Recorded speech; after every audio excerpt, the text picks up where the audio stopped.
ꯂꯤꯄꯨꯟ ꯆꯦꯅꯦꯜꯕꯨ ꯃꯤꯠꯌꯦꯡ ꯇꯥꯕꯤꯔꯤꯕ ꯈ꯭ꯋꯥꯏ ꯇꯔꯥꯕꯨ ꯆꯦꯅꯦꯜ ꯑꯁꯤꯒꯤ ꯃꯥꯏꯀꯩꯗꯒꯤ ꯇꯔꯥꯝꯅ ꯑꯣꯛꯆꯔꯤ꯫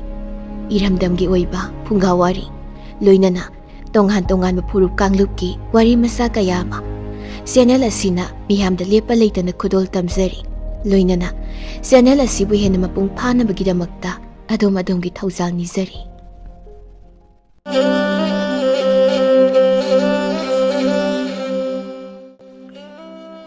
ꯉꯁꯤꯁꯨ ꯃꯍꯧꯁꯥꯒꯨꯝꯅ ꯌꯥꯝꯅ ꯅꯨꯡꯉꯥꯏꯔꯕ ꯐꯨꯡꯒꯥ ꯋꯥꯔꯤ ꯈꯔ ꯄꯨꯗꯨꯅ ꯂꯥꯛꯆꯔꯤ꯫ ꯋꯥꯔꯤꯁꯤꯡ ꯑꯁꯤ ꯄꯥꯊꯣꯛꯆꯔꯛꯄ ꯃꯇꯝꯗ ꯋꯥꯍꯩ ꯋꯥꯇꯥ ꯁꯣꯏꯈꯤꯂꯥꯟꯈꯤꯕ ꯌꯥꯎꯔꯕꯁꯨ ꯇꯥꯕꯤꯔꯤꯕ ꯈ꯭ꯋꯥꯏ ꯈꯤꯕꯤꯛꯅ ꯆꯥꯎꯅ ꯉꯥꯛꯄꯤꯒꯅꯤ꯫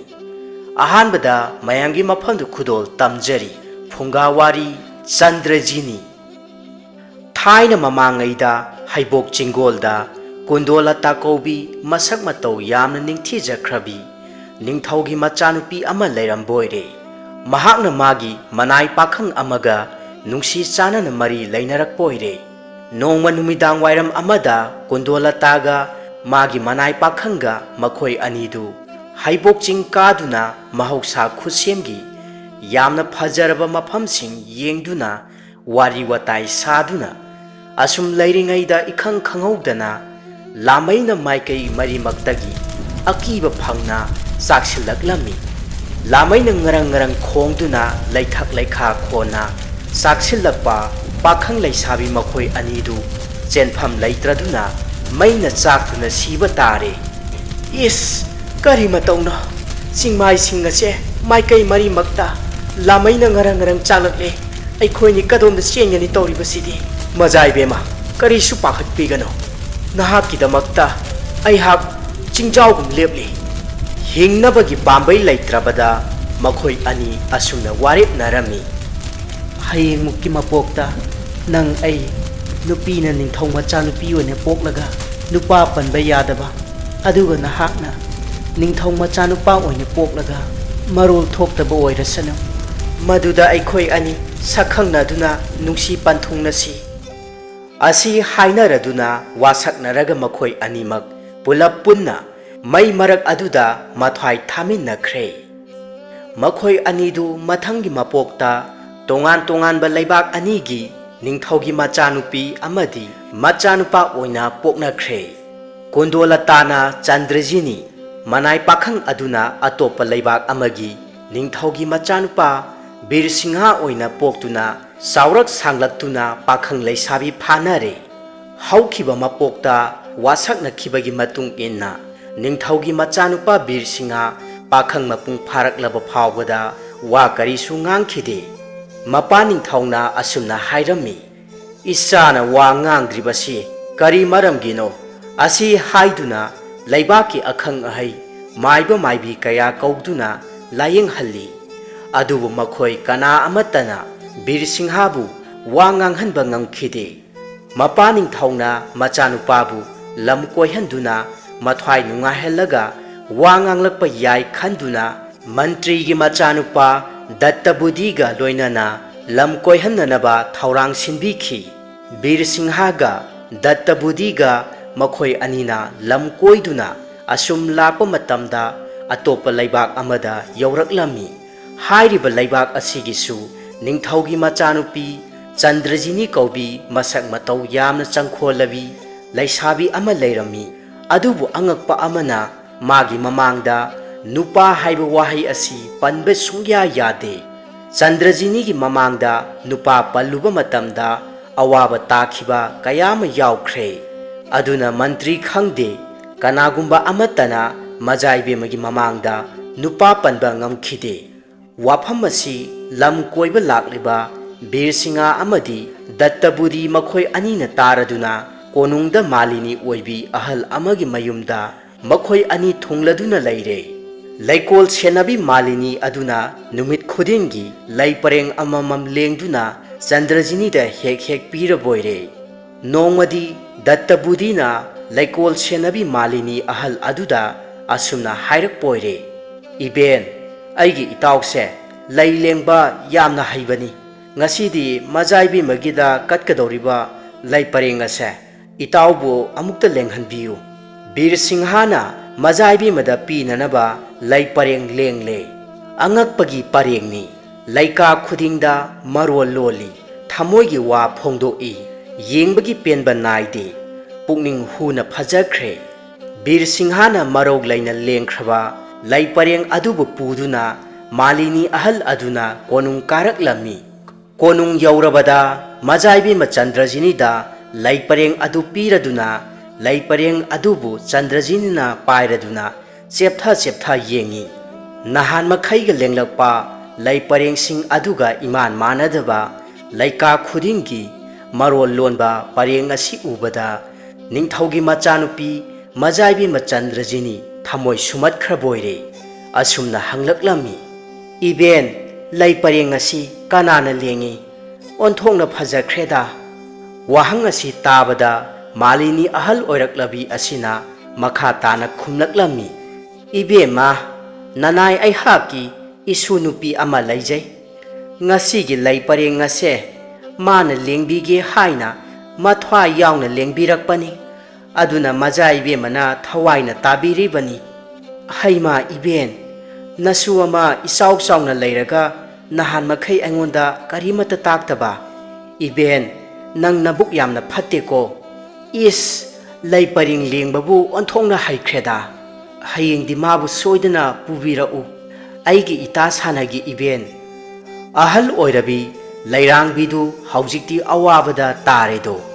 ꯏꯁꯨ ꯅꯨꯄꯥ ꯍꯥꯏꯕ ꯌꯥꯗꯕꯗꯒꯤ ꯏꯁꯨ ꯅꯨꯄꯤ ꯍꯥꯏꯔꯨꯕꯅ ꯍꯌꯦꯡ ꯃꯁꯨ ꯅꯨꯄꯤ ꯑꯗꯨꯕꯨ ꯀꯣꯅꯨꯡꯗ ꯃꯖꯥꯏꯕꯦꯝꯃꯒꯤ ꯃꯅꯥꯛꯇ ꯄꯨꯕ ꯇꯥꯔꯤ ꯀꯗꯥꯏꯗꯒꯤ ꯃꯁꯨ ꯅꯨꯄꯤꯅꯣ ꯃꯍꯥꯛꯅ ꯍꯌꯦꯡ ꯄꯨꯒꯗꯧꯔꯤꯕ ꯑꯁꯤ ꯈꯟꯅ ꯅꯨꯡꯉꯥꯏꯇꯅ ꯍꯅꯨꯕꯤ ꯑꯗꯨ ꯃꯌꯨꯝꯗ ꯌꯧꯔꯛꯂꯝꯃꯤ ꯃꯌꯨꯝ ꯌꯧꯔꯒ ꯄꯥꯎ ꯑꯁꯤ ꯅꯤꯡꯊꯧ ꯃꯆꯥ ꯃꯟꯇ꯭ꯔꯤ ꯃꯆꯥꯒꯗ ꯇꯝꯗꯨꯅ ꯃꯈꯣꯏ ꯑꯍꯨꯝ ꯀꯔꯤ ꯇꯧꯁꯤꯒꯦ ꯍꯥꯏꯗꯨꯅ ꯋꯥ ꯇꯥꯟꯅꯔꯝꯃꯤ ꯑꯁꯨꯝꯅ ꯅꯣꯡꯉꯥꯜꯂꯕꯗ ꯅꯤꯡꯊꯧꯒꯤ ꯃꯆꯥ ꯕꯤꯔ ꯁꯤꯡꯍ ꯅꯨꯄꯤꯒꯤ ꯐꯤꯖꯣꯜ ꯁꯦꯠꯆꯤꯜꯂꯝꯃꯤ ꯑꯉꯛꯄꯒꯤ ꯃꯇꯧꯅꯤ ꯌꯦꯡꯕ ꯃꯇꯝꯗ ꯅꯨꯄꯤ ꯄꯨꯃꯥꯟ ꯃꯥꯜꯂꯦ ꯑꯣꯟꯊꯣꯛꯅ ꯐꯖꯈ꯭ꯔꯦ ꯐꯤꯔꯣꯜ ꯁꯦꯠꯆꯤꯟ ꯁꯥꯖꯤꯟꯕ ꯂꯣꯏꯔꯒ ꯂꯩ ꯍꯥꯞꯄ ꯌꯦꯟꯗꯥꯏ ꯑꯗꯨ ꯄꯥꯏꯔꯗꯨꯅ ꯃꯁꯨ ꯃꯕꯦꯜ ꯀꯣꯅꯨꯡꯗ ꯂꯥꯛꯂꯦ ꯆꯟꯗ꯭ꯔꯖꯤꯅꯤꯅ ꯍꯔꯥꯎ ꯍꯔꯥꯎꯅ ꯀꯧꯁꯤꯜꯂꯤ ꯃꯈꯣꯏ ꯑꯅꯤ ꯃꯇꯥ ꯁꯥꯟꯅꯔꯝꯃꯤ ꯅꯨꯃꯤꯠ ꯊꯦꯡꯖꯤꯜꯂꯛꯂꯕꯗ ꯃꯌꯨꯝꯗ ꯍꯟꯕꯒꯤ ꯃꯇꯥꯡ ꯑꯣꯏꯔꯛꯂꯕ ꯑꯗꯨꯗ ꯆꯟꯗ꯭ꯔꯖꯤꯅꯤꯅ ꯑꯁꯨꯝꯅ ꯍꯥꯏꯔꯛꯂꯝꯃꯤ ꯏꯕꯦꯟ ꯅꯪꯒꯤ ꯅꯁꯨ ꯅꯨꯄꯤ ꯏꯇꯥꯁꯦ ꯉꯁꯤ ꯑꯍꯤꯡ ꯑꯁꯤꯃꯗꯤ ꯑꯩꯒꯤꯗ ꯊꯅꯝꯃꯣ ꯑꯩꯒ ꯂꯦꯛꯃꯤꯟꯅꯔꯒꯦ ꯋꯥ ꯑꯁꯤ ꯇꯥꯔꯕꯗ ꯂꯩꯔꯥꯡꯕꯤ ꯑꯍꯜ ꯑꯗꯨ ꯄꯥꯈꯠꯄꯅ ꯂꯣꯏꯔꯦ ꯑꯔꯣꯟꯕꯁꯤ ꯈꯪꯂꯛꯂꯕꯗꯤ ꯆꯩꯔꯥꯛ ꯐꯪꯕ ꯁꯣꯏꯗ꯭ꯔꯦ ꯂꯩꯕꯥꯛ ꯋꯥꯊꯣꯛꯁꯨ ꯑꯣꯏꯔꯒꯅꯤ ꯈꯟꯗꯨꯅ ꯏꯕꯦꯝꯃ ꯍꯧꯅꯗꯦ ꯇꯧꯕꯤꯒꯅꯨ ꯃꯍꯥꯛꯇꯤꯅꯦ ꯀꯔꯤꯃꯠꯇ ꯍꯩꯖ ꯈꯪꯖꯗ꯭ꯔꯤꯕꯤ ꯅꯨꯄꯤ ꯃꯆꯥꯅꯤꯗꯣ ꯃꯖꯥꯏꯕꯦꯝꯃꯗ ꯂꯣꯟꯆꯠ ꯊꯧꯒꯜꯂꯣꯟ ꯀꯥꯏꯕ ꯌꯥꯎꯈ꯭ꯔꯕꯗꯤ ꯅꯅꯥꯏ ꯏꯕꯦꯟꯗꯤ ꯌꯥꯝꯅ ꯅꯨꯡꯉꯥꯏꯖꯔꯣꯏ ꯑꯗꯨꯅ ꯄꯨꯖꯈꯤꯒꯦ ꯇꯥꯏꯕꯪꯄꯥꯜꯕꯨ ꯁꯦꯝꯕꯤꯕ ꯃꯄꯨ ꯃꯍꯥꯛꯅ ꯁꯤꯟꯕ ꯊꯧꯁꯤꯜꯕꯨ ꯀꯅꯥꯅ ꯀꯛꯄ ꯉꯝꯒꯅꯤ ꯆꯟꯗ꯭ꯔꯖꯤꯅꯤꯅ ꯁꯤꯈꯥꯡ ꯈꯥꯡꯅ ꯌꯥꯗ꯭ꯔꯕꯗ ꯃꯁꯨ ꯅꯨꯄꯤ ꯁꯥꯔꯤꯕꯤ ꯅꯤꯡꯊꯧꯒꯤ ꯃꯆꯥꯅꯨꯄꯥ ꯕꯤꯔ ꯁꯤꯡꯍꯕꯨ ꯀꯣꯅꯨꯡꯗ ꯊꯅꯝꯂꯒ ꯑꯍꯜ ꯑꯣꯏꯔꯕꯤ ꯃꯥꯂꯤꯅꯤ ꯃꯌꯨꯝꯗ ꯍꯜꯂꯛꯂꯝꯃꯤ ꯏꯁꯣꯔꯒꯤ ꯅꯣꯡꯗꯝ ꯑꯉꯛꯄꯅꯤ ꯃꯄꯣꯛꯉꯩꯗꯒꯤ ꯋꯥ ꯉꯥꯡꯂꯛꯇꯕ ꯕꯤꯔ ꯁꯤꯡꯍ ꯆꯟꯗ꯭ꯔꯖꯤꯅꯤ ꯎꯕ ꯃꯇꯝꯗ ꯋꯥ ꯉꯥꯡꯂꯛꯂꯝꯃꯤ ꯃꯈꯣꯏ ꯑꯅꯤꯇ ꯉꯥꯏꯔꯕ ꯑꯍꯤꯡ ꯊꯦꯡꯖꯤꯜꯂꯛꯂꯕ ꯃꯇꯝ ꯑꯁꯤꯗ ꯅꯨꯄꯤ ꯃꯆꯥ ꯁꯥꯔꯤꯕꯤ ꯕꯤꯔ ꯁꯤꯡꯍꯅ ꯑꯁꯨꯝꯅ ꯍꯪꯂꯛꯂꯝꯃꯤ ꯅꯤꯡꯊꯧꯒꯤ ꯃꯖꯥꯏꯕꯦꯝꯃ ꯀꯔꯤꯒꯤꯅꯣ ꯏꯕꯦꯝꯃ ꯅꯍꯥꯛꯅ ꯅꯨꯄꯥ ꯄꯟꯕ ꯌꯥꯗ꯭ꯔꯤꯕꯁꯤꯕꯨ ꯋꯥꯍꯪ ꯑꯗꯨ ꯇꯥꯕꯗ ꯆꯟꯗ꯭ꯔꯖꯤꯅꯤ ꯈꯪꯍꯧꯗꯅ ꯁꯥꯎꯒꯠꯂꯛꯂꯝꯃꯤ ꯕꯤꯔ ꯁꯤꯡꯍ ꯊꯣꯏꯗꯣꯛꯅ ꯋꯥꯔꯧꯔꯨꯗꯦ ꯅꯨꯄꯤ ꯃꯆꯥꯅꯤ ꯈꯟꯗꯨꯅ ꯉꯥꯛꯄꯤꯔꯝꯃꯤ ꯅꯣꯡꯉꯥꯜꯂꯒ ꯃꯌꯨꯝꯗ ꯍꯜꯂꯛꯂꯝꯃꯤ ꯅꯤꯡꯊꯧ ꯃꯆꯥ ꯕꯤꯔ ꯁꯤꯡꯍ ꯑꯃꯗꯤ ꯃꯟꯇ꯭ꯔꯤ ꯃꯆꯥ ꯃꯈꯣꯏ ꯑꯅꯤꯅ ꯁꯔꯧ ꯁꯤꯜꯂꯗꯨꯅ ꯂꯩꯀꯣꯜ ꯁꯦꯟꯅꯕꯤ ꯃꯥꯂꯤꯅꯤ ꯑꯗꯨꯕꯨ ꯅꯨꯃꯤꯠ ꯈꯔꯅꯤꯗꯤ ꯀꯣꯅꯨꯡꯗ ꯂꯩ ꯄꯔꯦꯡ ꯊꯤꯟꯕ ꯀꯥꯍꯜꯂꯨꯗ꯭ꯔꯦ ꯅꯣꯡꯃ ꯆꯠꯈꯤꯕꯗ ꯆꯟꯗ꯭ꯔꯖꯤꯅꯤꯅ ꯑꯁꯨꯝꯅ ꯍꯪꯉꯤ ꯏꯕꯦꯟ ꯀꯔꯤꯗꯧꯔꯕꯒꯦ ꯅꯍꯥꯟ ꯃꯈꯩ ꯂꯥꯛꯇ꯭ꯔꯕꯗꯤ ꯑꯍꯜ ꯑꯣꯏꯔꯛꯂꯕꯤ ꯂꯩꯔꯥꯡꯕꯤ ꯑꯁꯤꯅ ꯈꯨꯝꯃꯤ ꯏꯕꯦꯝꯃ ꯏꯁꯨ ꯅꯨꯄꯤ ꯅꯇꯥꯗꯣ ꯀꯟꯅ ꯅꯥꯔꯛꯄꯗꯒꯤ ꯅꯅꯥꯏ ꯏꯕꯦꯟꯅꯦ ꯀꯣꯅꯨꯡꯗ ꯀꯥꯖꯔꯛꯄ ꯉꯝꯗꯕꯅꯤ ꯏꯕꯦꯟ ꯑꯩꯗꯤ ꯇꯥꯗꯦꯅ ꯑꯗꯨꯗꯤ ꯑꯩ ꯍꯧꯖꯤꯛꯃꯛ ꯆꯠꯀꯦ ꯏꯇꯥꯒꯤ ꯑꯅꯥꯕ ꯑꯃꯨꯛꯇ ꯍꯪꯂꯨꯒꯦ ꯑꯁꯤ ꯍꯥꯏꯅ ꯍꯥꯏꯔꯕꯗ ꯍꯅꯨꯕꯤ ꯑꯗꯨ ꯌꯥꯝꯅ ꯄꯥꯈꯠꯅ ꯍꯥꯏꯔꯛꯏ ꯏꯕꯦꯝꯃ ꯅꯇꯥ ꯑꯗꯣ ꯂꯩꯇ꯭ꯔꯦꯅꯦ ꯑꯩꯈꯣꯏ ꯈ꯭ꯋꯥꯏ ꯈꯤꯕꯤꯛꯄꯨ ꯊꯥꯗꯣꯛꯇꯨꯅ ꯃꯍꯥꯛ ꯑꯁꯤ ꯂꯝꯗꯝꯗ ꯆꯠꯈ꯭ꯔꯦ ꯑꯁꯤ ꯍꯥꯏꯅ ꯍꯥꯏꯔꯒ ꯃꯍꯥꯛ ꯍꯤꯛ ꯍꯤꯛ ꯂꯥꯎꯅ ꯀꯞꯁꯤꯟꯅꯩ ꯆꯟꯗ꯭ꯔꯖꯤꯅꯤꯁꯨ ꯃꯇꯥ ꯁꯤꯔꯦ ꯍꯥꯏꯕꯗꯨꯗ ꯊꯥꯖꯔꯗꯨꯅ ꯀꯞꯄꯤ ꯅꯣꯡꯃ ꯅꯤꯡꯊꯧꯒꯤ ꯃꯆꯥꯅꯨꯄꯤ ꯃꯖꯥꯏꯕꯦꯝꯃ ꯆꯟꯗ꯭ꯔꯖꯤꯅꯤꯅ ꯂꯩꯇ ꯂꯥꯏꯔ ꯂꯥꯏꯊꯨꯡ ꯂꯩꯅꯥ ꯂꯩꯕ ꯃꯤꯁꯤꯡꯗ ꯁꯦꯜ ꯊꯨꯝ ꯂꯤꯛ ꯀꯣꯟ ꯈꯨꯖꯤ ꯌꯣꯟꯅꯅꯕ ꯀꯩꯊꯦꯜꯗ ꯆꯠꯂꯤ ꯕꯤꯔꯁꯤꯡꯍꯥ ꯐꯤꯔꯨꯛ ꯐꯤꯔꯥꯡ ꯈꯨꯝꯖꯤꯜꯂꯗꯨꯅ ꯂꯥꯏꯊꯨꯡ ꯊꯨꯡꯕ ꯁꯥꯔꯗꯨꯅ ꯅꯤꯡꯊꯧꯒꯤ ꯃꯆꯥꯅꯨꯄꯤꯕꯨ ꯉꯥꯏꯗꯨꯅ ꯐꯝꯗꯨꯅ ꯂꯩꯔꯝꯃꯤ ꯆꯟꯗ꯭ꯔꯖꯤꯅꯤꯅ ꯍꯦꯛ ꯌꯧꯔꯛꯄ ꯃꯇꯝꯗ ꯕꯤꯔꯁꯤꯡꯍꯥꯅ ꯅꯤꯡꯊꯧꯒꯤ ꯃꯆꯥꯅꯨꯄꯤꯒꯤ ꯈꯨꯠꯀꯤ ꯅꯥꯞ ꯂꯧꯔꯗꯨꯅ ꯁꯥꯈ꯭ꯔꯕ ꯃꯔꯧ ꯂꯩꯔꯕ ꯃꯔꯣꯜ ꯂꯣꯟꯕ ꯈꯨꯖꯤ ꯑꯗꯨꯕꯨ ꯆꯟꯗ꯭ꯔꯖꯤꯅꯤꯗ ꯄꯤ ꯈꯨꯖꯤ ꯑꯗꯨ ꯆꯟꯗ꯭ꯔꯖꯤꯅꯤꯅ ꯃꯨꯟꯅ ꯌꯦꯡꯂꯛꯂꯝꯃꯤ ꯋꯥꯍꯟꯊꯣꯛ ꯈꯪꯕꯒꯨꯝ ꯇꯧꯏ ꯅꯤꯡꯊꯧ ꯃꯆꯥꯅꯨꯄꯤꯅ ꯅꯥꯞꯄ ꯅꯛꯌꯥꯗ ꯆꯦꯜꯂꯤꯕ ꯃꯔꯣꯜ ꯂꯣꯟꯕ ꯂꯩꯍꯥꯎ ꯑꯄꯣꯝꯕ ꯑꯃ ꯕꯤꯔꯁꯤꯡꯍꯥꯗ ꯄꯤꯔꯝꯃꯤ ꯃꯈꯣꯏ ꯑꯅꯤꯃꯛ ꯌꯥꯝꯅ ꯊꯨꯅꯃꯛ ꯋꯥꯈꯜ ꯇꯥꯅꯕꯒꯨꯝꯅ ꯇꯧꯏ ꯍꯧꯈ꯭ꯔꯕ ꯃꯄꯣꯛꯀꯤ ꯋꯥꯔꯤ ꯄꯨꯝꯅꯃꯛ ꯅꯤꯡꯁꯤꯡꯂꯛꯂꯝꯃꯤ ꯕꯤꯔꯁꯤꯡꯍꯥ ꯆꯟꯗ꯭ꯔꯖꯤꯅꯤ ꯃꯈꯣꯏ ꯑꯅꯤꯃꯛ ꯆꯥꯟꯅ ꯆꯤꯟꯅꯅ ꯃꯔꯤ ꯂꯩꯅꯕ ꯍꯧꯔꯛꯂꯝꯃꯤ ꯃꯤ ꯑꯃꯠꯇ ꯆꯪꯕ ꯌꯥꯗꯕ ꯀꯥꯂꯤ ꯃꯟꯗꯤꯔꯗ ꯎꯅꯁꯤ ꯁꯤꯟꯅꯗꯨꯅ ꯍꯧꯖ ꯑꯅꯤꯔꯛ ꯑꯍꯨꯝꯂꯛ ꯎꯅꯔꯝꯃꯤ ꯋꯥꯔꯤ ꯋꯥꯇꯥꯏ ꯁꯥꯅꯩ ꯄꯨꯟꯁꯤ ꯄꯟꯊꯨꯡꯅꯁꯤ ꯍꯥꯏꯅ ꯋꯥꯁꯛꯅꯩ ꯑꯁꯨꯝꯅ ꯃꯈꯣꯏ ꯑꯅꯤꯅ ꯑꯔꯣꯟꯕꯗ ꯎꯅꯕꯁꯤ ꯅꯤꯡꯊꯧꯒꯤ ꯃꯕꯨꯛ ꯐꯠꯇ꯭ꯔꯕ ꯕꯣꯔ ꯃꯟꯇ꯭ꯔꯤꯅ ꯎꯔꯗꯨꯅ ꯅꯤꯡꯊꯧꯗ ꯇꯝꯕꯗꯒꯤ ꯅꯤꯡꯊꯧ ꯑꯗꯨ ꯏꯀꯥꯏꯈꯤꯕꯅ ꯌꯪ ꯂꯥꯎꯈ꯭ꯔꯦ ꯅꯨꯄꯥ ꯄꯟꯕ ꯌꯥꯗꯕꯤ ꯃꯆꯥꯅꯨꯄꯤ ꯆꯟꯗ꯭ꯔꯖꯤꯅꯤꯅ ꯀꯥꯂꯤ ꯃꯟꯗꯤꯔ ꯃꯅꯨꯡꯗ ꯅꯨꯄꯥ ꯑꯃꯒ ꯂꯩꯃꯤꯟꯅꯔꯦ ꯍꯥꯏꯕ ꯋꯥꯁꯤ ꯇꯥꯕꯗ ꯅꯤꯡꯊꯧ ꯑꯗꯨ ꯃꯩ ꯍꯧꯅ ꯁꯥꯎꯕꯅ ꯈꯝ ꯊꯦꯡꯈ꯭ꯔꯦ ꯏꯌꯥ ꯀꯔꯤ ꯍꯥꯏꯕ ꯑꯁꯨꯛ ꯀꯨꯏꯕ ꯃꯇꯝ ꯃꯁꯤꯗ ꯅꯨꯄꯥ ꯄꯟꯕ ꯌꯥꯗꯅ ꯂꯩꯔꯛꯄ ꯑꯩꯍꯥꯛꯀꯤ ꯃꯖꯥꯏꯕꯤ ꯃꯍꯥꯛꯅ ꯐꯔꯦ ꯕꯣꯔ ꯃꯟꯇ꯭ꯔꯤꯒꯤ ꯋꯥꯐꯝ ꯑꯁꯤꯅ ꯀꯔꯤꯒꯨꯝꯕ ꯑꯆꯨꯝꯕ ꯑꯣꯏꯔꯝꯂꯕꯗꯤ ꯂꯝꯀꯦꯠ ꯂꯝꯍꯥꯏꯕꯤ ꯅꯨꯄꯤ ꯃꯆꯥ ꯑꯗꯣ ꯂꯩꯕꯥꯛ ꯃꯃꯥꯡꯗ ꯈꯣꯡꯒꯣꯏꯅꯒꯦ ꯑꯁꯤ ꯍꯥꯏꯔꯗꯨꯅ ꯃꯅꯥꯏ ꯃꯁꯦꯜꯁꯤꯡꯗ ꯀꯥꯂꯤ ꯃꯟꯗꯤꯔꯕꯨ ꯀꯣꯏꯁꯤꯜꯂꯒ ꯆꯟꯗ꯭ꯔꯖꯤꯅꯤ ꯑꯃꯗꯤ ꯃꯥꯒ ꯂꯩꯃꯤꯟꯅꯔꯝꯕ ꯅꯨꯄꯥ ꯑꯗꯨꯒ ꯃꯈꯣꯏ ꯑꯅꯤ ꯐꯥꯗꯨꯅ ꯃꯇꯤꯛ ꯊꯣꯛꯄ ꯂꯥꯛꯅꯅꯕ ꯌꯥꯊꯪ ꯄꯤꯔꯝꯃꯤ ꯌꯥꯊꯪ ꯑꯁꯤꯕꯨ ꯐꯪꯕꯒ ꯃꯕꯨꯛ ꯐꯠꯇ꯭ꯔꯕ ꯕꯣꯔ ꯃꯟꯇ꯭ꯔꯤꯅ ꯂꯝꯖꯤꯡꯂꯗꯨꯅ ꯅꯤꯡꯊꯧꯒꯤ ꯑꯉꯝ ꯃꯊꯧ ꯑꯃꯗꯤ ꯂꯥꯂꯣꯏ ꯃꯌꯥꯝ ꯆꯠꯇꯨꯅ ꯀꯥꯂꯤ ꯃꯟꯗꯤꯔꯕꯨ ꯀꯣꯏꯁꯤꯜꯂꯨꯔꯦ ꯃꯟꯗꯤꯔ ꯃꯅꯨꯡꯗ ꯂꯩꯔꯤꯕ ꯕꯤꯔꯁꯤꯡꯍꯥ ꯑꯃꯗꯤ ꯆꯟꯗ꯭ꯔꯖꯤꯅꯤ ꯃꯈꯣꯏ ꯑꯅꯤꯅ ꯄꯥꯎ ꯑꯁꯤ ꯇꯥꯕꯗꯒꯤ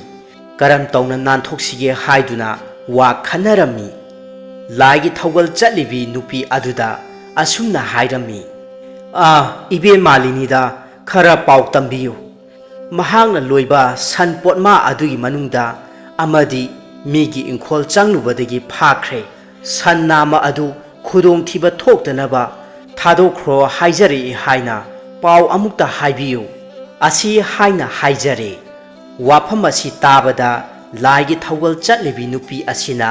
ꯑꯍꯜ ꯑꯣꯏꯔꯛꯂꯕꯤ ꯂꯩꯀꯣꯜ ꯁꯦꯟꯅꯕꯤ ꯃꯥꯂꯤꯅꯤꯗ ꯄꯥꯎ ꯇꯝꯂꯔꯕꯗ ꯂꯧꯁꯤꯡ ꯁꯤꯡꯕ ꯃꯟꯇ꯭ꯔꯤ ꯃꯆꯥ ꯗꯠꯇꯕꯨꯗꯤꯅ ꯋꯥꯔꯤ ꯋꯥꯈꯣꯡ ꯄꯨꯝꯅꯃꯛ ꯈꯪꯂꯦ ꯃꯍꯥꯛꯅ ꯃꯥꯂꯤꯅꯤꯗ ꯑꯁꯨꯝꯅ ꯍꯪꯂꯛꯏ ꯏꯕꯦꯟ ꯀꯥꯂꯤ ꯃꯟꯗꯤꯔ ꯃꯅꯨꯡꯗ ꯆꯪꯕꯁꯤ ꯀꯅꯥ ꯀꯅꯥꯗꯤ ꯌꯥꯏ ꯋꯥꯍꯪ ꯑꯁꯤꯒꯤ ꯄꯥꯎꯈꯨꯝ ꯑꯣꯏꯅ ꯃꯥꯂꯤꯅꯤ ꯑꯍꯜ ꯑꯁꯤꯅ ꯈꯨꯝꯂꯛꯂꯝꯃꯤ ꯏꯕꯨꯡꯉꯣ ꯃꯁꯤꯗ ꯆꯪꯕ ꯌꯥꯕꯁꯤ ꯆꯟꯗ꯭ꯔꯖꯤꯅꯤꯒꯤ ꯃꯃꯥ ꯏꯕꯦꯝꯃ ꯂꯩꯃꯔꯦꯟꯕꯤ ꯑꯁꯤꯇꯃꯛ ꯃꯆꯪꯕ ꯌꯥꯏꯗꯣ ꯑꯣ ꯐꯔꯦ ꯑꯗꯨꯗꯤ ꯏꯕꯦꯟ ꯑꯩꯍꯥꯛ ꯃꯃꯥ ꯂꯩꯃꯔꯦꯟꯕꯤ ꯁꯥꯔꯒꯦ ꯃꯥꯟꯕ ꯃꯥꯟꯗꯕ꯭ꯔꯥ ꯍꯥꯏꯕꯗꯣ ꯑꯃꯨꯛꯇ ꯏꯕꯦꯟꯅ ꯌꯦꯡꯕꯤꯌꯨ ꯑꯁꯤ ꯍꯥꯏꯗꯨꯅ ꯃꯟꯇ꯭ꯔꯤ ꯃꯆꯥꯅ ꯅꯨꯄꯤꯒꯤ ꯐꯤꯖꯦꯠ ꯁꯦꯠꯆꯤꯜꯂꯦ ꯑꯉꯛꯄꯒꯤ ꯃꯇꯧꯅꯤ ꯑꯁꯦꯡꯕꯃꯛꯀꯤ ꯑꯣꯏꯅ ꯂꯩꯃꯔꯦꯟꯕꯤ ꯑꯗꯨꯃꯛꯅ ꯑꯁꯤ ꯌꯧꯅ ꯃꯥꯜꯂꯝꯒꯗ꯭ꯔꯥ ꯍꯥꯏꯕꯗꯨ ꯃꯌꯧꯔꯦ ꯈꯦꯅꯕ ꯃꯆꯦꯠ ꯑꯃ ꯐꯥꯎꯕ ꯂꯩꯇ꯭ꯔꯦ ꯃꯇꯧ ꯑꯁꯨꯝ ꯇꯧꯅ ꯂꯩꯃꯔꯦꯟꯕꯤ ꯁꯥꯗꯨꯅ ꯃꯟꯇ꯭ꯔꯤ ꯃꯆꯥ ꯀꯥꯂꯤ ꯃꯟꯗꯤꯔ ꯃꯅꯨꯡꯗ ꯆꯪꯈ꯭ꯔꯦ ꯀꯣꯏꯁꯤꯟꯗꯨꯅ ꯉꯥꯛ ꯁꯦꯜꯂꯤꯕ ꯃꯌꯥꯝꯁꯤꯡ ꯑꯗꯨꯅ ꯆꯪꯂꯛꯂꯤꯕꯁꯤ ꯃꯃꯥ ꯂꯩꯃꯔꯦꯟꯕꯤ ꯅꯠꯇꯦ ꯍꯥꯏꯕ ꯈꯪꯗꯕꯗꯒꯤ ꯋꯥꯍꯪ ꯄꯥꯎꯍꯪ ꯇꯧꯗꯅ ꯈꯨꯔꯨꯝꯂꯗꯨꯅ ꯆꯪꯍꯟꯈ꯭ꯔꯦ ꯃꯟꯇ꯭ꯔꯤ ꯃꯆꯥꯅ ꯃꯟꯗꯤꯔ ꯃꯅꯨꯡ ꯍꯦꯛ ꯌꯧꯔꯛꯄꯒ ꯉꯥꯏꯍꯥꯛ ꯂꯩꯔꯒ ꯆꯟꯗ꯭ꯔꯖꯤꯅꯤꯕꯨ ꯑꯃꯨꯛ ꯂꯩꯃꯔꯦꯟꯕꯤ ꯁꯥꯍꯟꯗꯨꯅ ꯃꯟꯗꯤꯔꯒꯤ ꯃꯄꯥꯟꯗ ꯊꯣꯛꯍꯟꯈ꯭ꯔꯦ ꯃꯗꯨꯗꯒꯤꯗꯤ ꯃꯟꯗꯤꯔ ꯃꯅꯨꯡꯗ ꯂꯩꯔꯤꯕ ꯅꯤꯡꯊꯧ ꯃꯆꯥꯒ ꯃꯟꯇ꯭ꯔꯤ ꯃꯆꯥꯒ ꯃꯈꯣꯏ ꯑꯅꯤ ꯂꯩꯉꯥꯡ ꯁꯪꯕ ꯐꯤ ꯑꯃꯃꯝ ꯁꯦꯠꯆꯤꯜꯂꯝꯃꯤ ꯎꯠ ꯋꯥꯏ ꯇꯩꯔꯒ ꯁꯥꯗꯨ ꯁꯥꯗꯨꯅ ꯒꯟꯖꯥ ꯀꯟꯅ ꯀꯟꯅ ꯆꯤꯡꯗꯨꯅ ꯃꯟꯗꯤꯔꯒꯤ ꯃꯅꯨꯡꯗ ꯐꯝꯗꯨꯅ ꯂꯩꯔꯦ ꯑꯁꯨꯝꯅ ꯉꯥꯏꯍꯥꯛ ꯂꯩꯔꯒ ꯅꯤꯡꯊꯧꯒꯤ ꯐꯝꯅꯥꯏꯕ ꯈꯣꯡꯂꯣꯏ ꯑꯃꯗꯤ ꯂꯥꯂꯣꯏꯁꯤꯡꯅ ꯃꯟꯗꯤꯔꯒꯤ ꯊꯣꯡ ꯍꯥꯡꯗꯣꯛꯂꯒ ꯃꯅꯨꯡꯗ ꯆꯪꯁꯤꯟꯗꯨꯅ ꯌꯦꯡꯕ ꯃꯇꯝ ꯑꯗꯨꯗꯗꯤ ꯃꯈꯣꯏꯅ ꯐꯥꯒꯦ ꯍꯣꯠꯅꯔꯤꯕꯁꯤ ꯆꯟꯗ꯭ꯔꯖꯤꯅꯤ ꯑꯗꯨꯗꯤ ꯂꯩꯔꯝꯗ꯭ꯔꯦ ꯃꯗꯨꯒꯤ ꯃꯍꯨꯠꯇ ꯁꯟꯊꯤ ꯎꯠ ꯇꯩꯕ ꯁꯥꯗꯨ ꯑꯅꯤꯈꯛ ꯒꯟꯖꯥ ꯇꯞ ꯇꯥꯅ ꯊꯛꯇꯨꯅ ꯂꯩꯔꯝꯕ ꯑꯗꯨ ꯊꯦꯡꯅꯔꯨꯔꯦ ꯃꯅꯥꯏ ꯈꯔ ꯆꯦꯟꯁꯤꯟꯗꯨꯅ ꯄꯥꯎ ꯑꯁꯤꯕꯨ ꯅꯤꯡꯊꯧꯗ ꯍꯪꯒꯠꯂꯨꯔꯦ ꯄꯥꯎ ꯑꯁꯤ ꯇꯥꯕꯗ ꯅꯤꯡꯊꯧ ꯑꯗꯨ ꯌꯥꯝꯅ ꯁꯥꯎꯔꯦ ꯕꯣꯔ ꯃꯟꯇ꯭ꯔꯤ ꯀꯧꯔꯒ ꯑꯁꯨꯝꯅ ꯍꯥꯏꯔꯛꯏ ꯕꯣꯔ ꯃꯟꯇ꯭ꯔꯤ ꯅꯍꯥꯛꯅ ꯏꯆꯥꯅꯨꯄꯤ ꯂꯩꯁꯥꯕꯤꯕꯨ ꯅꯠꯇꯕ ꯍꯥꯏꯖꯤꯟꯗꯨꯅ ꯏꯀꯥꯏꯕ ꯄꯤꯅꯅꯕ ꯂꯥꯛꯅꯕꯅꯤ ꯀꯥꯂꯤ ꯃꯟꯗꯤꯔ ꯃꯅꯨꯡꯗ ꯏꯆꯥꯅꯨꯄꯤꯕꯨ ꯅꯪꯅ ꯅꯨꯄꯥ ꯑꯃꯒ ꯋꯥꯔꯤ ꯁꯥꯗꯨꯅ ꯂꯩꯍꯧꯔꯦ ꯍꯥꯏꯕꯗꯨꯗꯤ ꯀꯗꯥꯏ ꯃꯔꯥꯜ ꯁꯤꯅꯅꯕ ꯄꯪꯍꯥꯏ ꯍꯥꯏꯖꯤꯟꯕꯅꯤ ꯑꯆꯨꯝꯕ ꯅꯠꯇ꯭ꯔꯦꯗꯅ ꯑꯗꯨꯅꯗꯤ ꯍꯧꯖꯤꯛꯃꯛ ꯅꯍꯥꯛ ꯀꯔꯤ ꯄꯥꯝꯃꯤ ꯍꯥꯏꯌꯨ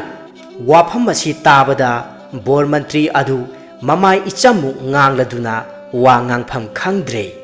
इचुम चुमलबा वाफम अदुदा करम तौना सोइख्रिबा बोर मंत्रीना निंगथौदा हाइजरई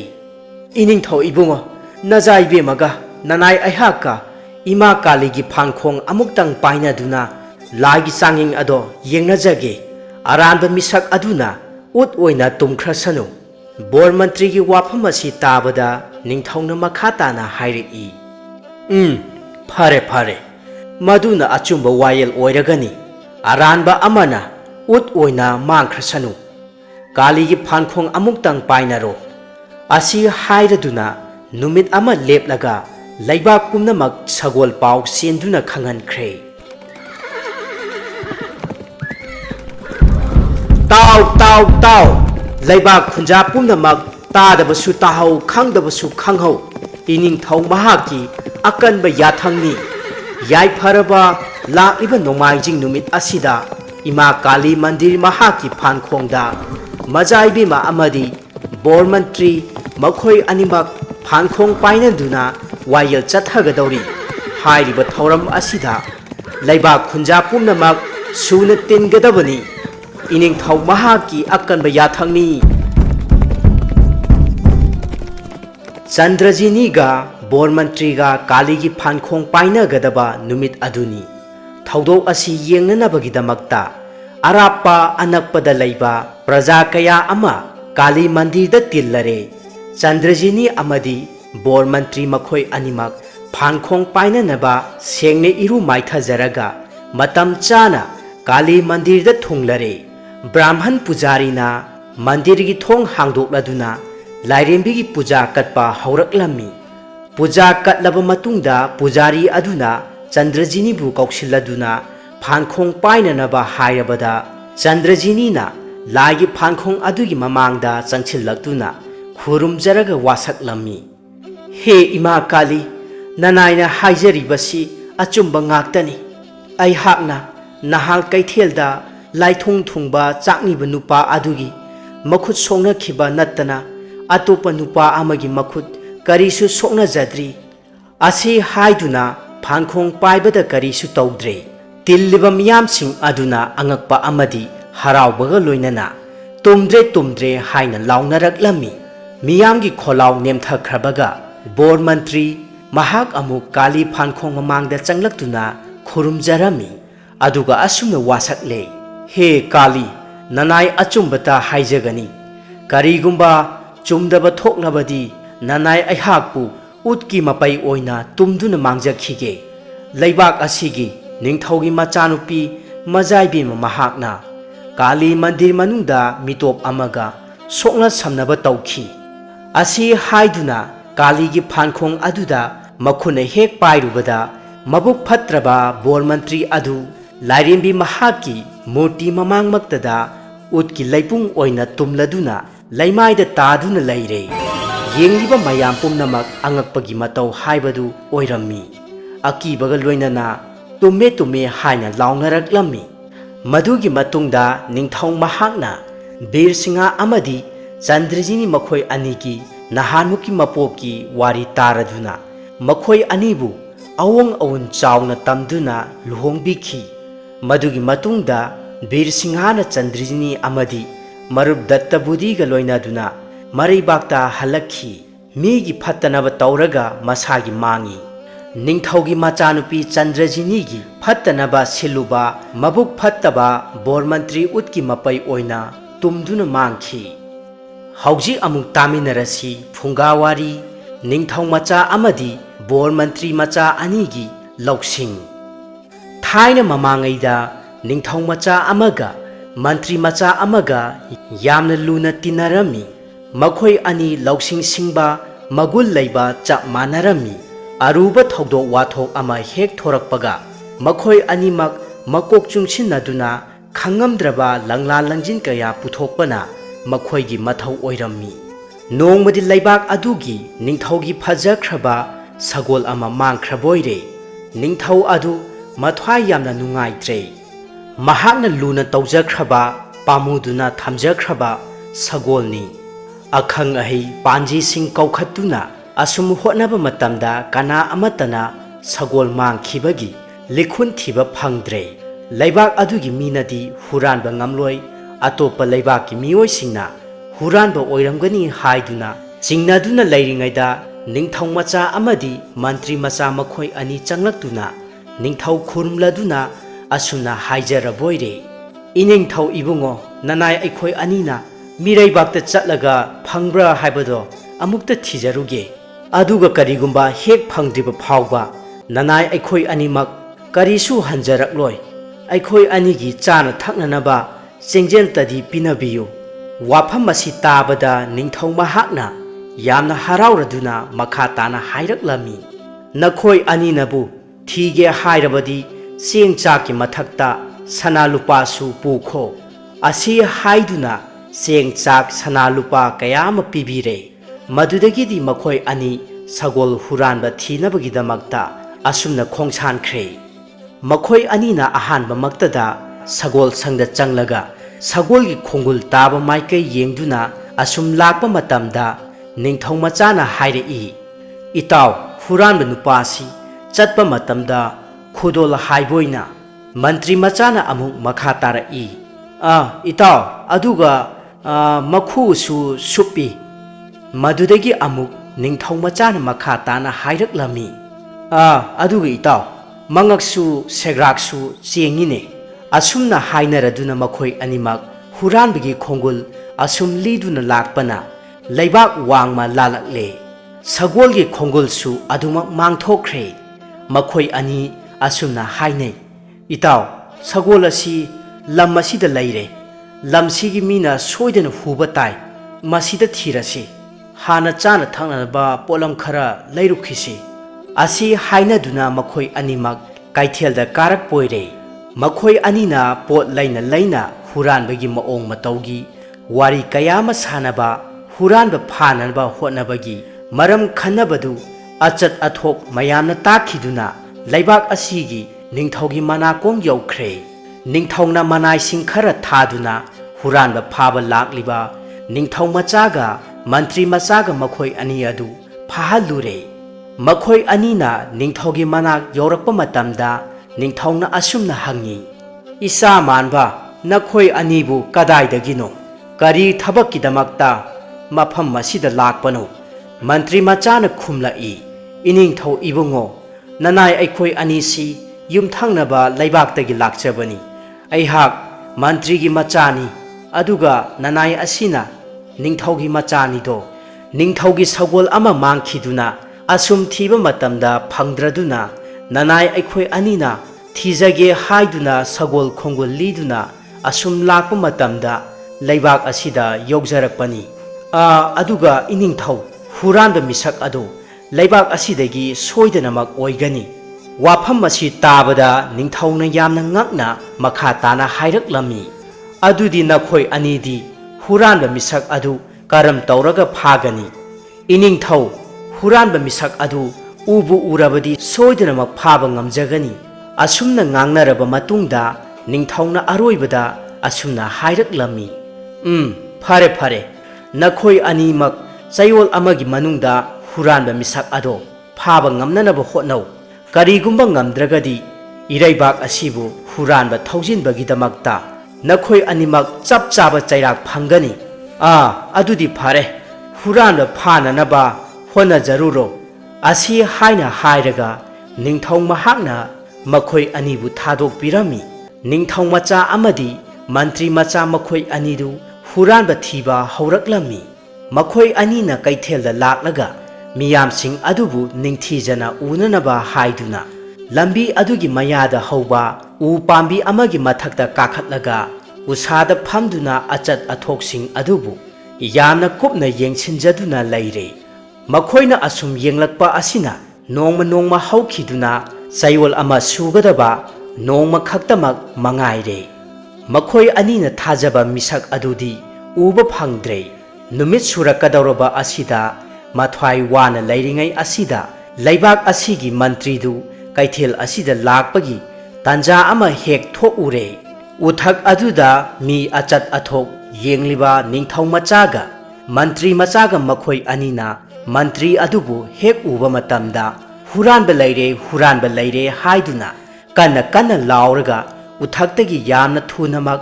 ꯌꯥꯡꯅ ꯀꯨꯝꯊꯔꯛꯄꯣꯏꯔꯦ ꯃꯐꯝ ꯑꯗꯨꯗ ꯂꯩꯔꯤꯕ ꯃꯤ ꯄꯨꯝꯅꯃꯛꯇꯨ ꯀꯗꯥꯏꯗꯅꯣ ꯍꯥꯏꯗꯨꯅ ꯀꯣꯌꯦꯡ ꯌꯦꯡꯅꯔꯛꯂꯝꯃꯤ ꯅꯤꯡꯊꯧ ꯃꯆꯥꯒ ꯃꯟꯇ꯭ꯔꯤ ꯃꯆꯥꯒꯅ ꯃꯌꯥꯝ ꯃꯔꯛꯇ ꯂꯦꯞꯇꯨꯅ ꯌꯦꯡꯂꯒ ꯂꯩꯔꯤꯕ ꯃꯟꯇ꯭ꯔꯤ ꯑꯗꯨꯒꯤ ꯃꯅꯥꯛꯇ ꯆꯪꯁꯤꯜꯂꯛꯂꯒ ꯑꯗꯣꯝ ꯑꯃꯨꯛꯇ ꯉꯥꯏꯕꯤꯈꯣ ꯑꯩꯈꯣꯏꯅ ꯊꯤꯖꯔꯛꯂꯤꯕ ꯆꯤꯡꯅꯕ ꯃꯤꯁꯛ ꯑꯗꯨ ꯑꯗꯣꯝꯅꯤ ꯀꯣꯅꯨꯡꯗ ꯏꯅꯤꯡꯊꯧꯒꯤ ꯁꯅꯥꯅꯥꯛꯇ ꯑꯃꯨꯛꯇ ꯂꯦꯡꯁꯤ ꯑꯁꯤ ꯍꯥꯏꯅ ꯍꯥꯏꯔꯛꯄꯗ ꯃꯟꯇ꯭ꯔꯤ ꯑꯗꯨꯅ ꯌꯥꯝꯅ ꯉꯛꯅ ꯍꯪꯂꯛꯏ ꯀꯔꯤ ꯑꯩꯍꯥꯛꯄꯨ ꯀꯔꯤꯒꯤ ꯆꯤꯡꯅꯔꯤꯕ ꯃꯟꯇ꯭ꯔꯤ ꯃꯆꯥꯅ ꯑꯃꯨꯛ ꯃꯈꯥ ꯇꯥꯅ ꯄꯥꯎꯈꯨꯝ ꯄꯤꯔꯛꯂꯝꯃꯤ ꯁꯒꯣꯜ ꯍꯨꯔꯥꯟꯕꯒꯤ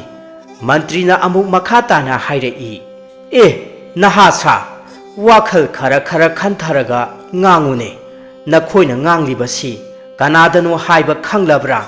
ꯑꯁꯤ ꯍꯥꯏꯗꯨꯅ ꯌꯥꯝꯅ ꯁꯥꯎꯅ ꯍꯥꯏꯔꯛꯄꯗ ꯅꯤꯡꯊꯧ ꯃꯆꯥꯅ ꯃꯈꯥ ꯇꯥꯅ ꯍꯥꯏꯔꯛꯂꯝꯃꯤ ꯑꯩꯈꯣꯏ ꯑꯗꯨ ꯑꯗꯥ ꯈꯪꯗꯦ ꯈꯪꯉꯨꯕꯒꯤꯁꯨ ꯀꯔꯤꯁꯨ ꯀꯥꯟꯅꯕ ꯂꯩꯇꯦ ꯑꯩꯈꯣꯏꯅ ꯉꯥꯡꯂꯤꯕꯁꯤ ꯁꯒꯣꯜ ꯍꯨꯔꯥꯟꯕꯗꯅꯤ ꯁꯒꯣꯜ ꯍꯨꯔꯥꯟꯕ ꯃꯁꯛ ꯐꯪꯂꯦ ꯑꯁꯤꯇꯅꯤ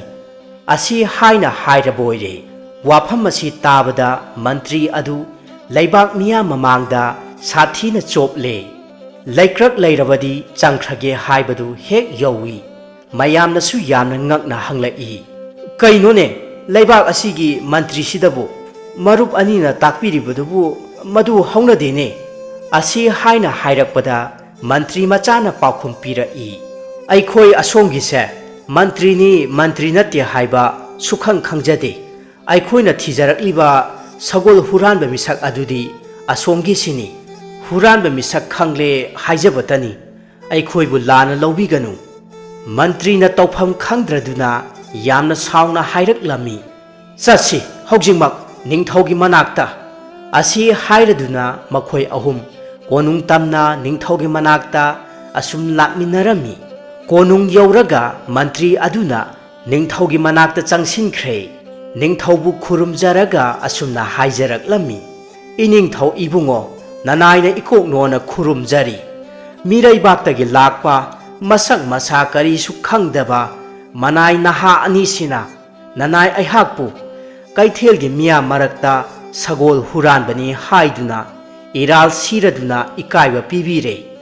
ꯅꯅꯥꯏꯁꯤꯡ ꯑꯁꯤꯕꯨ ꯃꯇꯤꯛ ꯆꯥꯕ ꯆꯩꯔꯥꯛ ꯄꯤꯕꯤꯌꯨꯗꯣ ꯃꯟꯇ꯭ꯔꯤ ꯑꯁꯤꯒꯤ ꯋꯥꯀꯠ ꯇꯥꯕꯗ ꯅꯤꯡꯊꯧ ꯑꯁꯤꯅ ꯅꯤꯡꯊꯧ ꯃꯆꯥ ꯑꯃꯗꯤ ꯃꯟꯇ꯭ꯔꯤ ꯃꯆꯥ ꯃꯈꯣꯏ ꯑꯅꯤ ꯌꯦꯡꯂꯒ ꯑꯁꯨꯝꯅ ꯍꯥꯏꯔꯛꯂꯝꯃꯤ ꯍꯥꯏ ꯃꯤꯔꯩꯕꯥꯛ ꯃꯆꯥ ꯁꯥ ꯅꯈꯣꯏ ꯑꯅꯤꯅ ꯑꯩꯍꯥꯛꯀꯤ ꯂꯩꯕꯥꯛꯇ ꯄꯔꯞ ꯂꯥꯛꯂꯒ ꯑꯩꯍꯥꯛꯀꯤ ꯃꯟꯇ꯭ꯔꯤꯕꯨ ꯁꯒꯣꯜ ꯍꯨꯔꯥꯟꯕꯒꯤ ꯃꯔꯥꯜ ꯁꯤꯔꯤꯕ ꯑꯁꯤꯕꯨ ꯅꯈꯣꯏꯒꯤ ꯀꯔꯤ ꯅꯔꯧꯁꯤꯡ ꯂꯩꯕꯗꯒꯤ ꯍꯥꯏꯌꯨ ꯇꯥꯁꯤ ꯃꯟꯇ꯭ꯔꯤ ꯃꯆꯥꯅ ꯈꯨꯝꯂꯛꯂꯝꯃꯤ ꯏꯅꯤꯡꯊꯧ ꯏꯕꯨꯡꯉꯣ ꯃꯟꯇ꯭ꯔꯤ ꯑꯁꯤ ꯅꯅꯥꯏ ꯑꯩꯈꯣꯏꯗꯤ ꯃꯟꯇ꯭ꯔꯤꯅꯤ ꯍꯥꯏꯕ ꯈꯪꯖꯗꯦ ꯑꯩꯈꯣꯏꯅ ꯈꯣꯡꯒꯨꯜ ꯌꯦꯡꯂꯒ ꯑꯁꯨꯝ ꯄꯥꯖꯕ ꯃꯇꯝꯗ ꯑꯣꯏꯔꯝꯒꯗꯕ ꯃꯤꯇꯥ ꯑꯗꯨꯇ ꯊꯤꯖꯕꯅꯤ ꯅꯤꯡꯊꯧꯅ ꯑꯃꯨꯛ ꯃꯈꯥ ꯇꯥꯅ ꯍꯪꯂꯛꯏ ꯈꯣꯡꯒꯨꯜ ꯌꯦꯡꯂꯒ ꯀꯔꯤꯅꯤ ꯍꯥꯏꯅ ꯐꯥꯎꯏ ꯅꯤꯡꯊꯧ ꯃꯆꯥꯅ ꯈꯨꯝꯖꯔꯛꯏ ꯏꯅꯤꯡꯊꯧ nanai aikhoina huranba adugi khongul adu munna asum yengjaraga huranba misak adu khu sukpi khudol haiba mabuk kangba mangak masegrak chengba mi soidana oigani haina hana lepchakhrabani hairiba saban asi chap chana oibana aikhoni ibungo mantri bu sagol huranba misak aduni haijabani aduga leibak asi yaurakpa matamda sagolgi khongul adusu adumak mangkhre aduna leibak asida leiba kanagumba amana sagol adu huran khibani haiba madu khangjaraduna thiba lakjabani ningthongna makha tana hairei khongul uraga midugi saong sada haiba ngami haibasibu kayamak chungani